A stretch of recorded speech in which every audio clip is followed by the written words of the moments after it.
अवधूत चिंतन श्री गुरुदेव दत्त श्री स्वामी समर्थ। नमस्कार भक्तांनो, बघा आपल्यापैकी असंख्य लोकांच्या आयुष्यात असणारी जी सर्वात भयानक आणि सर्वात मोठी पीडा आहे ती म्हणजे शत्रुपीडा। बघा कधी कधी हा शत्रू आपल्या भावबंधिलकीमधला असतो, कधी कधी हा शत्रू आपल्या घरातला असतो, कधी आपल्या शेजारी राहणाराच एखादा व्यक्ती आपल्याशी शत्रुत्वाने वागतो। बऱ्याच वेळा आपण एखाद्या मित्राला जीव लावतो ना, तोच मित्र पुढे जाऊन मात्र आपला शत्रू होतो। शत्रुपीडा कशी ओळखायची ते अगोदर जाणून घ्या। जेव्हा घरात आजारपण वाढते, घरात एक व्यक्ती बरा झाल्यानंतर दुसरा व्यक्ती सतत ते आजारपणाचं चक्र घरात फिरत राहते, अमावस्येला पौर्णिमेला घरात त्रास होतो, घरात सतत क्लेश कलह होतात।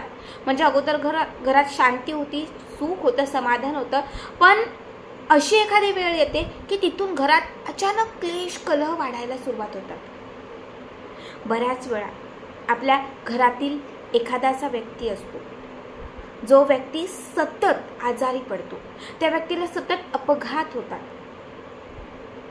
कित्येक वेळा आपल्या घरामध्ये पैसाच टिकत नाही। म्हणजे एक वेळ अशी असते की जेव्हा आपण पैसा साठवून बऱ्याच गोष्टी केलेल्या असतात, पण त्याच्यानंतरची वेळ बदलून जाते। पैसा येतो, टिकत नाही, पैसा येतच नाही, व्यवसाय बंद होतो, दुकान जे आहे ते कमी पडतं, व्यवसाय तुम्ही काही उद्योग करत असाल तर त्यामध्ये गिराईक कमी लागतं, नफा होण्याऐवजी तोटा वाढत जातो। म्हणजे अशा ज्या काही निगेटिव्ह समस्या होत राहतात, सतत घरामध्ये दचकणे, भीती वाटणे, अशांतता वाटणे, घरामध्ये म्हणजे अगदी एका मोमेंटला घरामध्ये बसूच नाही असंही आपल्याला वाटतं। प्रत्येक चांगल्या कामामध्ये अडथळा येत जातो, काहीही चांगलं करायला घेतलं की त्यात विघ्न आलं पाहिजे।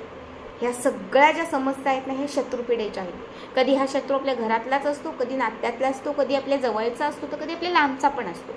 तुम्हाला माहिती असणारा किंवा तुम्हाला माहिती नसणारा जो कुठला शत्रू असेल, त्या शत्रूला आपल्या आयुष्यातून कायमचं दूर करण्यासाठी, ही शत्रुपीडा संपवण्यासाठी आज या व्हिडिओमध्ये मी तुम्हाला एक अत्यंत प्रभावी उपाय सांगणार आहे। कारण बऱ्याच वेळा जेव्हा मी बऱ्याच आपल्या स्वामी भक्तांबरोबर बोलते, तेव्हा जेव्हा अशा गोष्टी घडतात तेव्हा आपण घाबरतो, भीतो, आपल्याला काय करावं कळत नाही, आपल्याला योग्य मार्ग मिळत नाही, आपल्याला उपाय समजत नाही।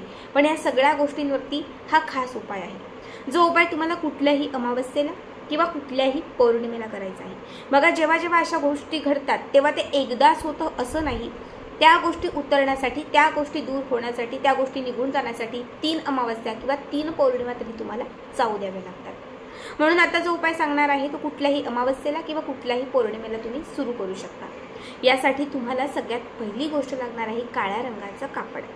एक छान काळ्या रंगाचं एक वस्त्र तुम्हाला घ्यायचं आहे, कोरं जुनं कुठलंही चालेल, पण थोडंसं ते मोठं असावं। आणि त्याच्यामध्ये तुम्हाला एक लागणार आहे लिंबू, एक लिंबू, काळ्या रंगाचं वस्त्र आणि कोळसा।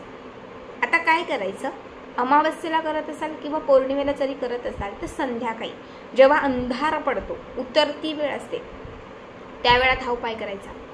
जे लिंबू आपण घेतलेलं आहे त्या लिंबाच्या वरती, जे लिंबू घेतले त्या लिंबाच्या वरती कोळशाने त्या व्यक्तीचं नाव लिहायचं। आता समजा त्या व्यक्तीचं नाव माहिती नसेल तर तुम्ही फक्त शत्रू लिहा, जे काही नाव असेल ते तुम्हाला लिहायचं आहे किंवा फक्त त्या लिंबावर शत्रू लिहायचं आहे। हे लिंबू तुम्हाला उजव्या हातात पकडायचं आहे। सगळ्यात पहिली गोष्ट म्हणजे तुम्हाला तुमच्यातून ही बाधा घालवायची आहे।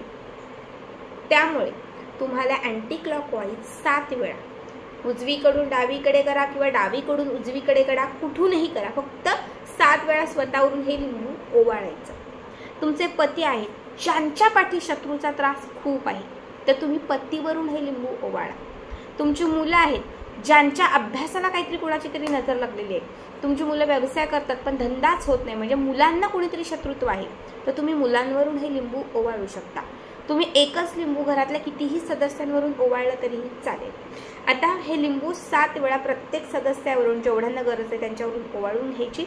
त्याच्यानंतर आपली जी तिजोरी आहे, कारण बऱ्याच वेळा आपल्या पैशाला, आपल्या लक्ष्मीला नजर लागते, आपला जो पैसा आहे त्या पैशाला शत्रुत्व जास्त होतं, म्हणून आपण जिथे पैसे ठेवतो, आपला गल्ला, तिजोरी काही असेल, दुकानातलं असेल, घरातलं असेल, तर त्या तिजोरीवरून सुद्धा 7 वेळा हे लिंबू असं ओवाळून घ्यायचं।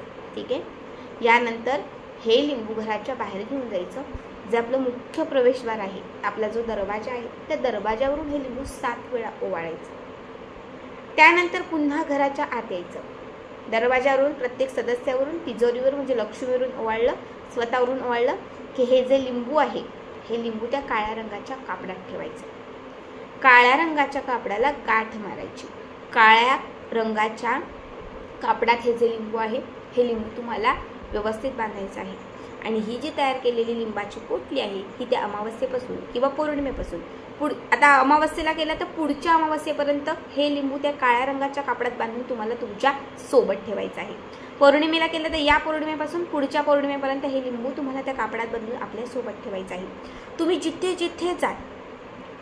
जिथे जाल तिथे तुमच्या सोबत, तुमच्या पर्समध्ये कंटिन्यू ते ठेवा. ते कुणाच्याही हाताला लागता कामा नाही, कुणीही त्याला हात लावता कामा नाही. तुम्ही मुलांसाठी केले, पतीसाठी केले, घरासाठी, कुटुंबासाठी, कुणासाठी तुम्ही स्वतः उपाय करताय तर ते लिंबू तुम्हाला तुमच्याजवळ ठेवायचं आहे. जेव्हा पुढची अमावस्या किंवा पौर्णिमा येईल तेव्हा काय करायचं, आपल्या सोबत असणारं हे जे लिंबू आहे कापडामध्ये बांधलेलं हे कापडातच ठेवून ते अमावस्येला किंवा पौर्णिमेला रात्री 11:30 ते 12 या वेळात घराच्या बाहेर घेऊन जायचं.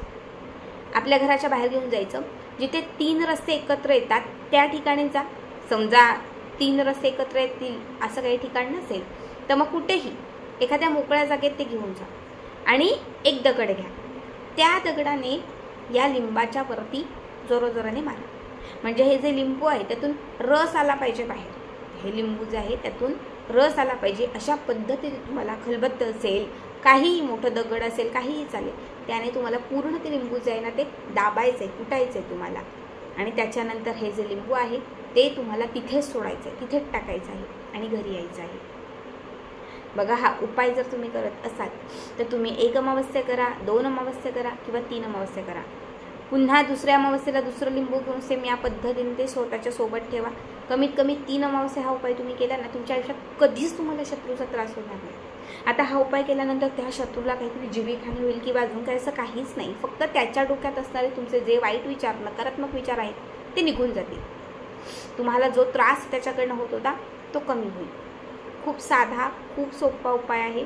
या उपायाने तुमचं शत्रुत्व तर दूरच होईल पण तुमच्या आयुष्यात पॉझिटिव्हिटी येईल, नकारात्मकता दूर होईल, दुकान व्यवसाय चांगल्या पद्धतीने चालेल. कारण नजरबाधा जी आहे किंवा जो कुठलीही बाधा आहे ती बाधासुद्धा या उपायाने उतरून जाईल.